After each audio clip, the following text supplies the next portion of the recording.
An artist's studio is always a place of fascination, and Francis Bacon's studio is no exception.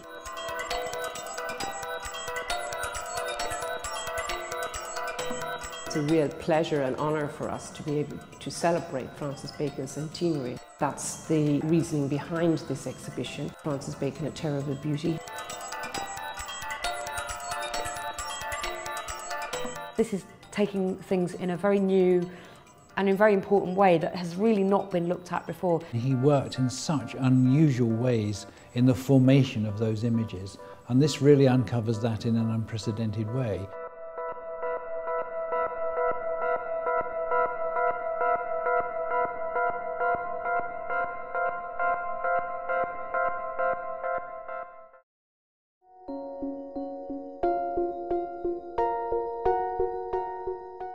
Francis Bacon was born in Dublin in 63 Lower Baggot Street, and we're opening the exhibition on the date of his birthday, 28th of October 2009. He left when he was 16 and went off to Berlin with a friend of the family's, and then was in Paris, but London then became home. He had several different studios over the period of his life, but he moved into 7 Rhys Mews in 1961, and he stayed there till he died in 1992. It was here where he realised some of the greatest paintings of the 20th century. When he died, his heir, John Edwards, along with the executive of the estate, Brian Clark, offered Rhys Mews' studio to Dublin City Gallery, the Hugh Lane, and to Dublin, considering this was where the artist was born.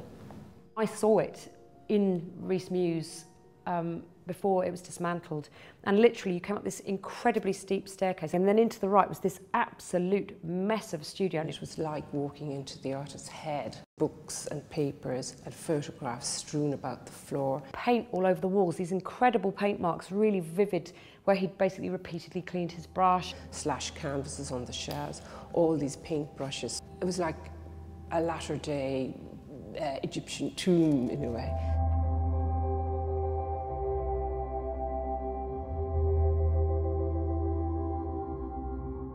It was his image machine, and it's where the paintings emerged from, and all the steps leading up to that. And it was a very productive mess for him. I mean, he liked it like that. He draws out of this chaos a very, very ordered artwork.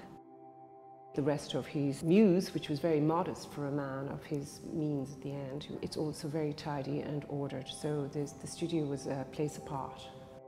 We catalogued, packed it up and shipped it out, I think in about no more than about 14 days. And that included cutting sections of the walls out, preserving the paint marks, and also taking the floor and the ceiling. Then we had construction people in to put the walls together and then the doors. The material then was put back in the studio, including the paint brushes and the tins. Most of the interesting material that was underneath the skin of the studio was all archived. As a museum project, it is unique in the world.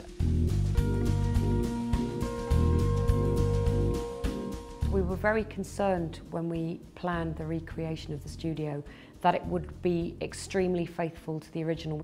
We didn't want to cut it in half and allow people to walk through or keep one side glass. So we actually decided to preserve the original opening, so we used the original windows and the doorway. And by doing that, you get this almost slightly voyeuristic view into this incredibly intense area of creativity.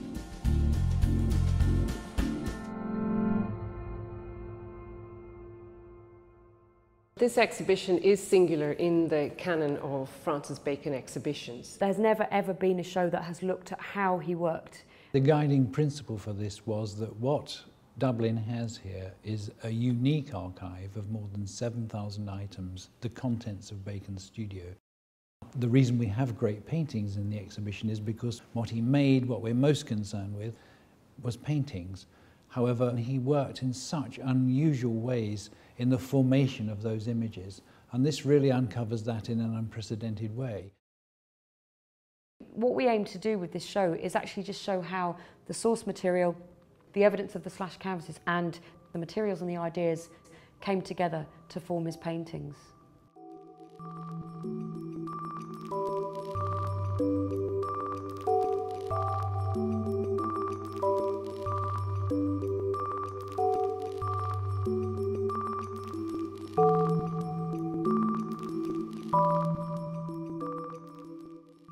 300 photographs, fragments and negatives by John Deacon were found among the items in Bacon's studio.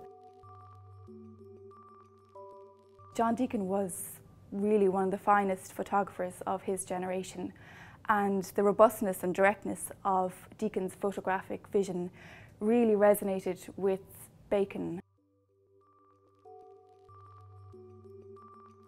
Bacon had turned to photographs rather than drawing from life when he was painting the figure, and John Deacon's photographs became crucial working documents for Bacon when painting. They have been torn, manipulated, folded. In a way, they've been transformed into preparatory sketches by Bacon when working, because he used all these folds and manipulations and tears as sources of inspiration for his work, because they suggested new pictorial ideas. What's been amazing about looking through the studio contents is that we have found very clear evidence of exactly where his ideas came from.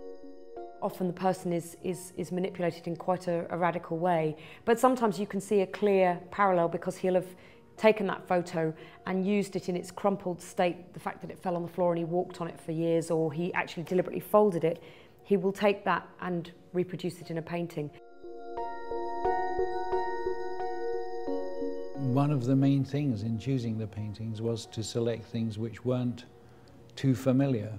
There's an extent to which in some of the recent Bacon retrospectives that there are very great paintings, but for people interested in Bacon, we've seen them quite often recently. So we tried to choose things which were slightly unusual, and in fact several absolutely stunning things which have seldom been seen ever before in public. The first time you can actually see what actually inspired him, but of course it doesn't lessen the mystery, it only deepens the mystery.